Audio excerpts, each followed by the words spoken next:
Perhaps the most revolutionary development of recent years has been that of the computer, because for the first time we've discovered a machine that can substitute, at least in part, for the human brain. Before that, it was just a matter of saving human muscles, of using machinery to spare what human muscles couldn't do very well.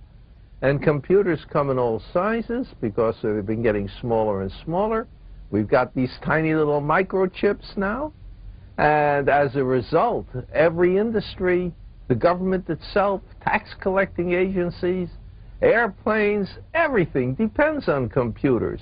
We have personal computers in the home, and they are constantly getting better, cheaper, more versatile, capable of doing more things, so that we can look into a future when, for the first time, humanity in general will be freed of all kinds of work that's really an insult to the complex human brain, that requires no great thought, no great creativity.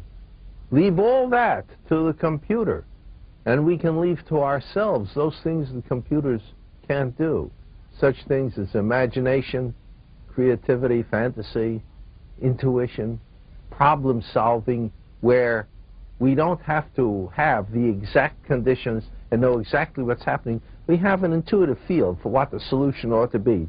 No computer can do that. And we can save our own brains for that purpose. Artificial intelligence is a phrase that we use for any device that does things which in the past we have associated only with human intelligence. For instance, if you have a machine that can alphabetize cards very rapidly. Until recently, only human beings could alphabetize cards. In that case, you've got an example of artificial intelligence. But this does not necessarily mean that something that is artificially intelligent thinks, quote unquote, precisely as a human being does. It may be a completely different kind of intelligence. The machines may specialize in certain, quote, mental activities, while human beings specialize in others. We do a great many things we're not good at. For instance, we're not really good at arithmetic. We need help. We need numbers, we need pen and paper, we need devices.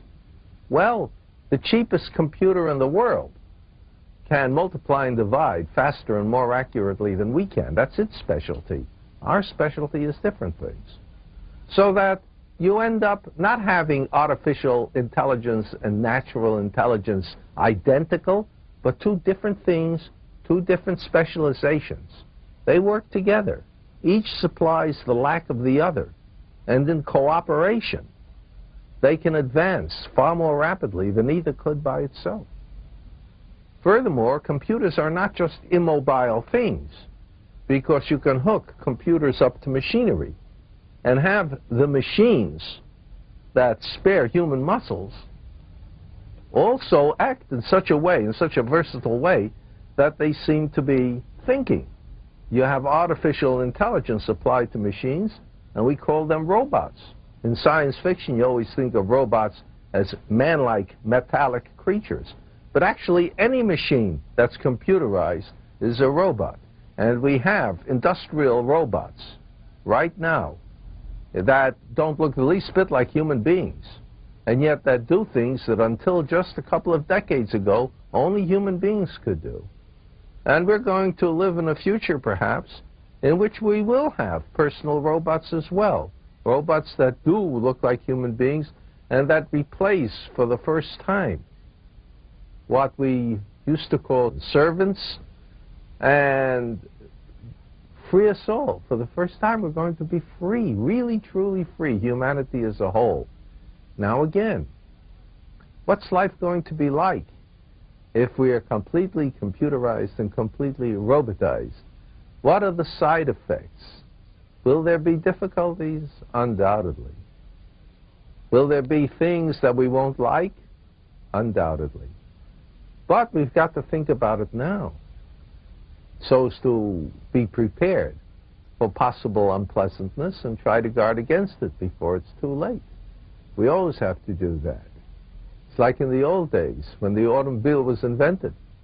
would have been so much better if we had built our cities with the automobile in mind, instead of building cities for a pre-automobile age and finding we can hardly find any place to put the automobiles or to allow them to drive. This is the sort of thing that we must avoid in the future.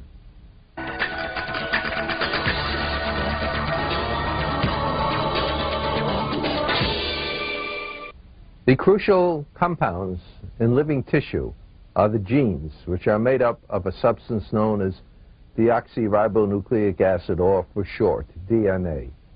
These are the blueprints of life. In every living cell, there are DNA molecules, each one of which controls a particular enzyme, and each enzyme controls a particular reaction. And all the reactions put together are what makes the cell be what it is and do what it does. Human beings have genes, corn plants have genes, whales have genes, bacteria have genes.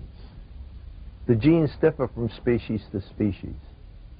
And for 3 billion and more years, they have been developing, they've been reproducing themselves, occasionally making mistakes, so to speak, mutations, so that new forms of life with new kinds of properties develop, and natural selection chooses among them, so that we evolve. We've come from originally just bacteria-like creatures to human beings and whales and giant sequoia trees.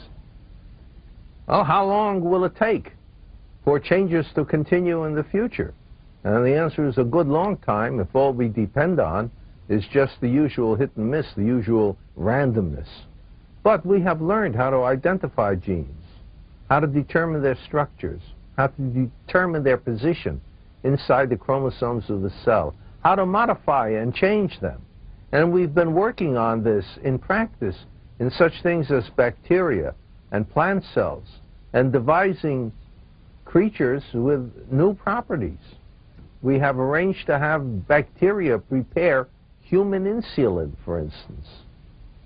Well, what's going to happen as we improve our ability to do these genetic engineering things? Why, we might be able to direct human evolution. And as a matter of fact, right now, we are in the early processes of determining the human genome, which means the position and structure of every one of the many thousands of genes in the human chromosomes. This is an enormous project. It's one of the big science projects. We can't tell how long it'll take us, but once we know exactly where the different genes are and what they do, we may be able to eliminate these inborn diseases of metabolism that you're born with, be able to correct them.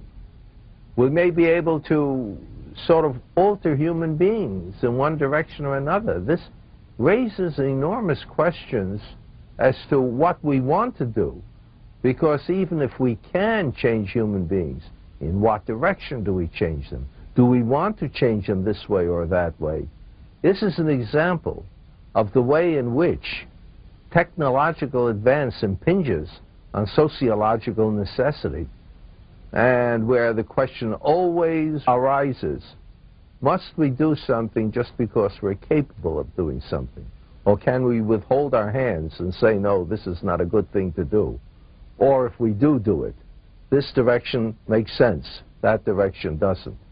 This is something that the human species must decide for itself. You and I, we can't just leave it to the scientists. And in order for you and for me to make the proper decisions, we have to know what's going on and why. And that's another purpose of this series, to help us understand what science is doing so that we can help direct it.